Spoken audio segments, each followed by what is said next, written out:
Let's say you're just a random African dude and you've been elected the president of an African country that recently gained independence from Great Britain. Your country is the third poorest in the world. You have only 12 miles of paved road. You have only 100 high school graduates in a country of 500,000.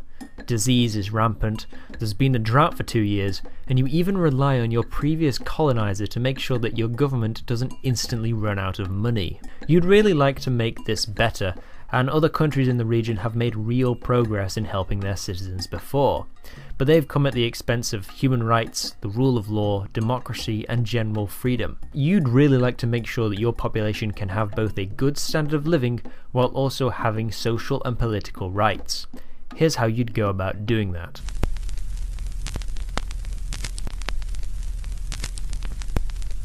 Firstly, what resources do you have? You should first take stock of what your country has to offer. What have you got? Cattle farming, vast wilderness, mineral deposits with no tools to get them. Anything else? That's it. Seriously. This is going to be harder than I thought. Okay, so the mines. You take out a big fat loan from the International Monetary Fund and use it to get the tools to crack at your vast mining deposits. With that, you can export it to the Western world and use the money to pay off your loan as well as keep the government running smoothly. Wait, running the government? Everyone is uneducated and unskilled. Who will run the country? Right, well, the British, yes, the British. Those who were part of the colonial administration can continue to work here until a large enough pool of qualified locals develops. No problem. So with the mining rigs up and running, you can sell the minerals to the rest of the world, becoming an export-focused economy. You would personally negotiate a trade deal with the European Economic Community so that you can start importing and exporting goods freely.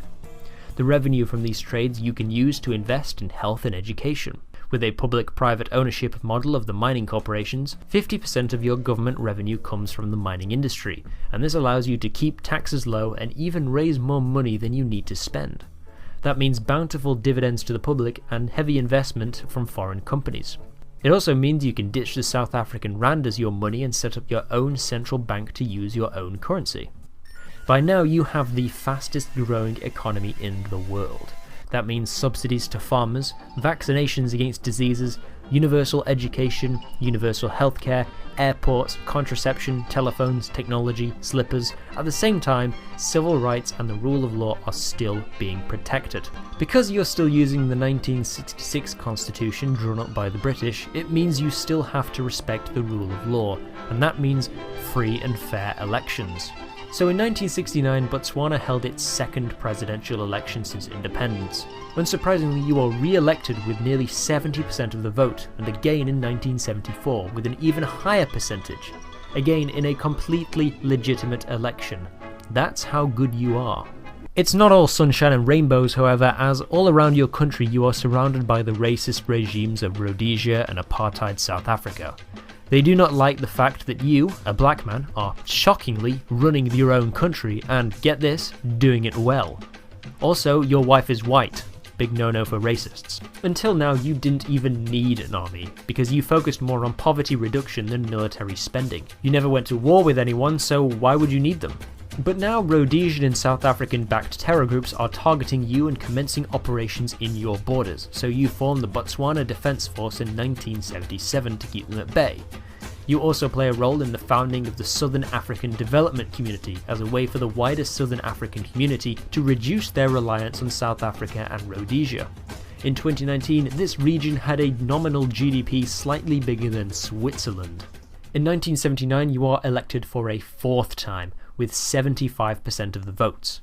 Unfortunately, you die in office only a few days later and your vice president takes over. But he's just as popular as you, and to this day your party has consistently been re-elected every election. Since you became president, there's not been a single military coup, major rebellion, or civil unrest. With a proper education system, 90% of your citizens are able to get an education up to age 13 at the very least. In the past 20 years, infant mortality is down 16%, tuberculosis down 76%, STDs down by 2/3, and malnutrition down by 1/4. In just 13 years, the wealth of your citizens increased 10,000%.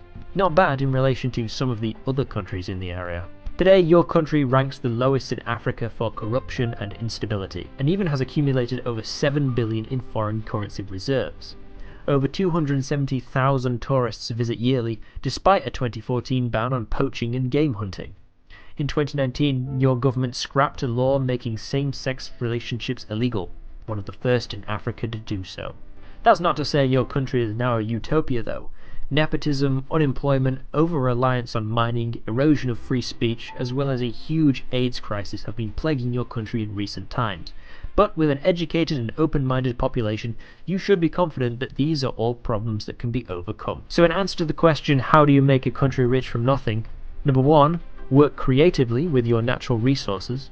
Number 2, be practical instead of ideological.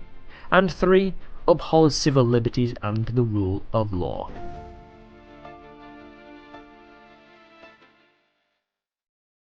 But it turned out to be the Vice President of Botswana.